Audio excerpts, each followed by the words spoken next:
તો આ તરફ જૂનાગઢના કેશોદના મૂળિયાસામાંથી મહિલાનું રેસ્ક્યુ કરવામાં આવ્યું। અહીં જનજીવન પ્રભાવિત થયું છે, જળબંબાકારની સ્થિતિ છે। છેલ્લા 2 દિવસથી મૂળિયાસાની અંદર ભારે વરસાદ વરસ્યો છે।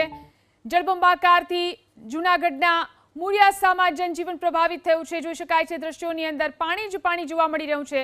છેલ્લા 2 દિવસથી મૂળિયાસાની અંદર જળબંબાકારની સ્થિતિ છે, જેમાં પાણી ભરાતા એક મહિલાને સારવાર માટે ખસેડવામાં આવી।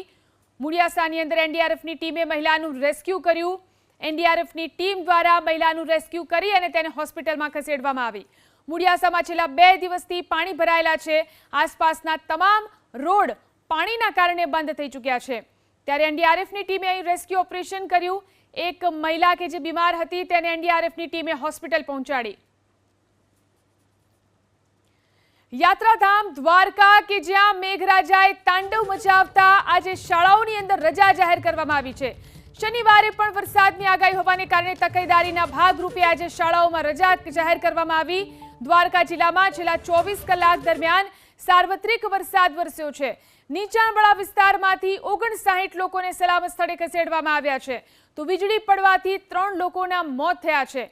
પૂરને કારણે 9 મકાનોને નુકસાન થયું છે, તો 20 જેટલા વીજ પોલ જમીનદોસ્ત થઈ ગયા છે, જ્યારે કે 10 રસ્તાઓનું ધોવાણ થયું છે। ખંભાળિયા ભાણવડની અંદર વીજળી પડવાને કારણે 19 ટ્રાન્સફોર્મર બળી ગયા છે, તો ડેમથી દૂર રહેવા કલેક્ટરે લોકોને અપીલ કરી છે।